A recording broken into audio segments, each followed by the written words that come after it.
High জুবিনদা।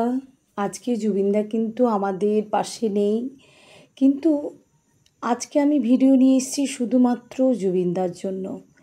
আজকে উনি একজন শিল্পী ছিলেন না, উনি কিন্তু একজন খুব ভালো মনের মানুষ ছিলেন। ওনার অনেক অনেক অবদান মানুষ পেয়েছে, অনেক গান উনি দিয়ে গেছেন আমাদের মধ্যে, এবং ওনার যাওয়াটাও খুবই কষ্টদায়ক ছিল এবং কষ্টের ছিল। উনি কিন্তু হয়তো জানতে পেরেছিলেন যে কিছুটা উনি ঈশ্বরের কাছাকাছি হয়তো চলে গেছিলেন মনের দিক থেকে, যেটা হয়তো ভাষাতে বোঝানো যাবে না। উনি এমন একজন মানুষ ছিলেন যে শেষ গানটা উনি গেয়ে গিয়েছিলেন যে বিদায় জানালাম। তো সত্যি ওনার মতন মানুষ এবং এত বড় মাপের মানুষ পাওয়া খুবই মুশকিল। হয়তো উনি আজও আমাদের কাছে বেঁচে আছেন এবং জীবিত আছেন, কারণ মানুষ কিন্তু ওনাকে ভোলেননি এবং ভোলা যায় না।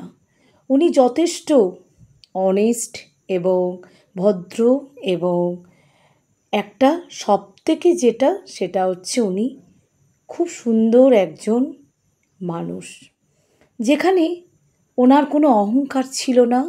উনি শুধুই একজন মানুষ।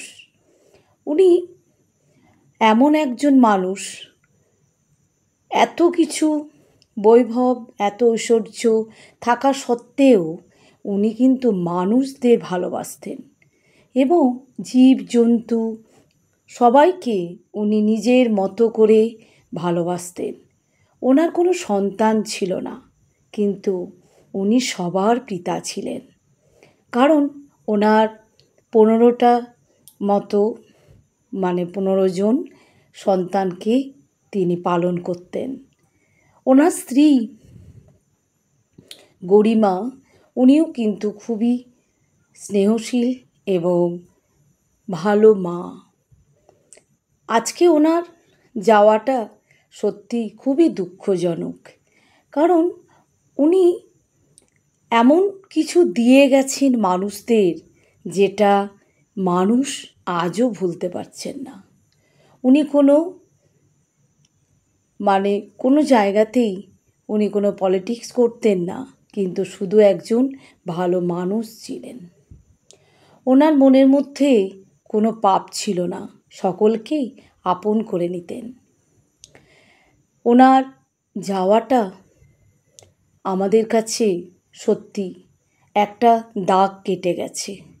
কোথায় যেন আমাদের কাছে কি যেন একটা হারিয়ে গেছে। মনে হচ্ছে সত্যি ওনার জীবনে এত এত থাকা সত্ত্বেও, ঐশ্বর্য বলুন, বৈভব, এত সুখ, কিন্তু উনি মানুষদের জন্য শুধু বিলিয়ে গেছেন। অনেক সময় উনি রাস্তাঘাটে বসেও খাওয়া দাওয়া করেছেন। এমনই মানুষ যে কোনো অহংকারই ছিল না, যাকে বলে নিরহংকারী একজন মানুষ। বড় শিল্পী হলে হয়তো এমনই হয় যে তার মনের ভিতরটাও হয়তো সুন্দর হয়, পবিত্র হয়। তো ওনার যাওয়াটা খুবই কষ্ট, এবং আমরা ভীষণভাবে সকলেই আজকে মিস করছেন ওনাকে। উনি কিছু দিয়ে গেছেন আমাদের, হয়তো আমরা সেই রকমভাবে ওনাকে কিছুই দিতে পারিনি। সবার কথাই নিয়েই আমি আজকে এই ভিডিও।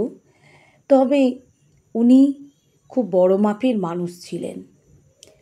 উনি আসামকে ভালোবাসতেন, আসামদের মানুষদের ভালোবাসতেন, জীবজন্তু সব কিছু নিয়েই ওনার একটা পরিবার ছিল। হয়তো অনেকেই নিজের পরিবার নিয়ে ব্যস্ত থাকে, কিন্তু উনি সেটা ছিলেন না। উনি ওনার সর্বত্র সবাইকে নিয়েই উনি পরিবার গড়ে তুলেছিলেন। যেহেতু নিজের সন্তান ছিল না, তবু কিন্তু অনেক সন্তানকে তিনি পালন করতেন এবং ওনার বাড়িতে প্রতিদিনই 100 জনের মতো রান্না হতো। কি না উনি বলতেন কেউ যেন অভুক্ত না থাকে, সবাই যেন খেতে পায়। তো সত্যি ওনার মতো মানুষ, এবং অনেক জায়গাতে উনি অনেক দান ধ্যানও করে গেছেন, যার কোনো কল্পনাও নেই। কেউ হয়তো জানেও না উনি কতটা মানুষের জন্য করে গেছেন। শুধুমাত্র নিজে একজন ভালো মানুষ। আজকে আমরা তাকে মিস করছি, হয়তো সারা জীবন আমরা মিস করব ওনাকে। কি বলেছিলেন যে আপনি কেন বোম্বেতে গান গান না এবং থাকেন না। তো উনি কথা শোনার পর একটাই কথা বলেছিলেন যে কিশোর কুমারও বোম্বেতে এসেছিল, কিন্তু ওনার মৃত্যুর পর কজনই বা ওনাকে মনে রেখেছে। তাই আমি আসামে থেকেই আমার গান এবং সব কিছুই আমি দিয়ে যাব, এই কারণেই যে আমাকে আসামে লোকেরা মৃত্যুর পর আমার জন্য তারা মাসের পর মাস কিন্তু কাঁদবে। এটাই হচ্ছে জুবিনদার কথা। তো উনি সিঙ্গাপুরে গেলেন এবং শেষ নিঃশ্বাস ওখানেই উনি ফেললেন। তবে ওনার দেহ প্রায় 5 দিনের মতো রাখা হয়েছিল শুধু ভক্তদের জন্য। আজকে এইটুকুই, টাটা।